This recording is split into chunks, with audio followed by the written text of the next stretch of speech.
Bacaan dari kitab pertama Samuel.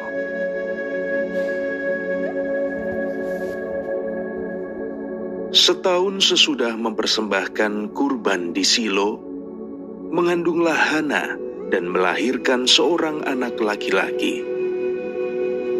Anak itu diberinya nama Samuel, sebab katanya, "Aku telah memintanya dari Tuhan." Lalu Elkana, suami Hana, pergi dengan seisi rumahnya untuk mempersembahkan kurban sembelihan tahunan dan kurban nazar kepada Tuhan. Tetapi Hana tidak ikut pergi. Katanya kepada suaminya, "Nanti apabila anak itu jerai susu, aku akan mengantarkan dia. Maka ia akan menghadap ke hadirat Tuhan dan tinggal di sana seumur hidupnya." Setelah Samuel disapih oleh ibunya, ia dihantar ke rumah Tuhan di Silo, dan bersama dia dibawalah seekor lembu jantan yang berumur 3 tahun, 1 eva tepung, dan sebuyung anggur. Waktu itu Samuel masih kecil betul. Setelah menyembelih lembu, mereka mengantarkan kanak-kanak itu kepada Eli. Lalu Hana berkata kepada Eli, "Mohon bicara, tuanku. Demi Tuhanku hidup. Akulah perempuan yang dahulu berdiri di sini dekat tuanku untuk berdoa kepada Tuhan. Untuk mendapat anak inilah aku berdoa, dan Tuhan telah memberikan kepadaku apa yang kuminta daripadanya.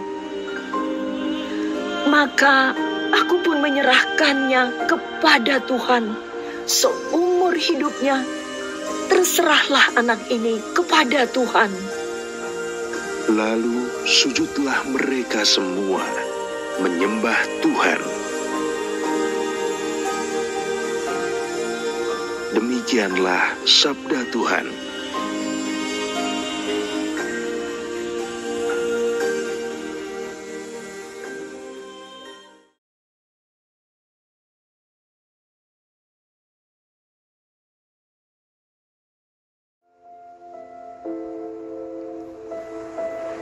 Bacaan dari surat pertama Rasul Yohanes. Saudara-saudaraku terkasih, lihatlah betapa besar kasih yang dikaruniakan Bapa kepada kita, sehingga kita disebut anak-anak Allah, dan memang kita adalah anak-anak Allah. Karena itu, dunia tidak mengenal kita, sebab dunia tidak mengenal Allah. Saudara-saudaraku yang kekasih, sekarang kita adalah anak-anak Allah. Tetapi belum nyata bagaimana keadaan kita kelak.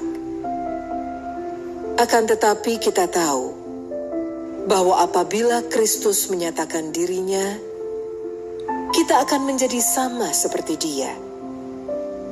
Sebab kita akan melihat Dia dalam keadaannya yang sebenarnya. Saudara-saudaraku yang kekasih, jikalau hati kita tidak menuduh kita, maka kita mempunyai keberanian penuh iman untuk mendekati Allah. Dan apa saja yang kita minta dari Allah, kita peroleh daripadanya. Karena kita menuruti segala perintahnya dan berbuat apa yang berkenan kepadanya. Dan inilah perintahnya itu, yakni supaya kita percaya akan nama Yesus Kristus anaknya, dan supaya kita saling mengasihi sesuai dengan perintah yang diberikan Kristus kepada kita. Barang siapa menuruti segala perintahnya, ia diam di dalam Allah, dan Allah di dalam Dia. Dan beginilah kita ketahui bahwa Allah ada di dalam kita, yaitu dalam Roh yang telah Ia karuniakan kepada kita. Demikianlah sabda Tuhan.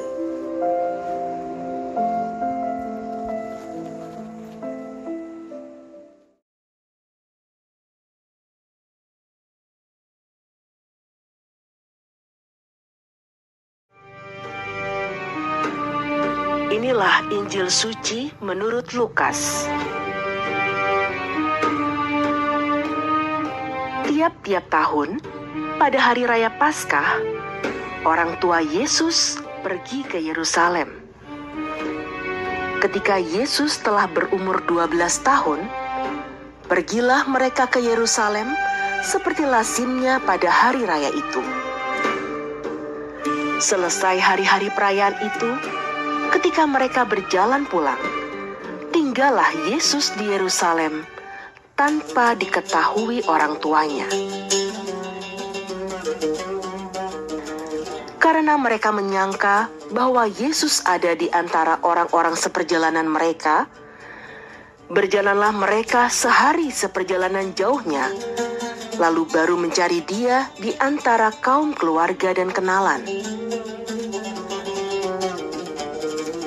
Karena tidak menemukan Dia, kembalilah mereka ke Yerusalem sambil terus mencari Dia.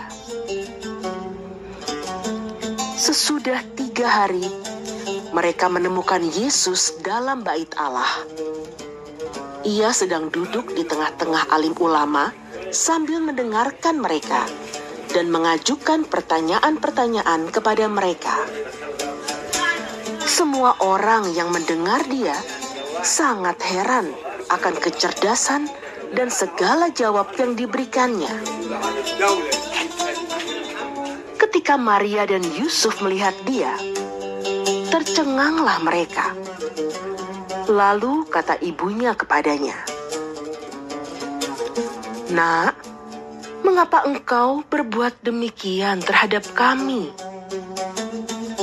Bapamu dan aku dengan cemas mencari engkau." Jawab Yesus kepada mereka, "Mengapa kamu mencari aku? Tidakkah kamu tahu bahwa aku harus berada di dalam rumah Bapakku?"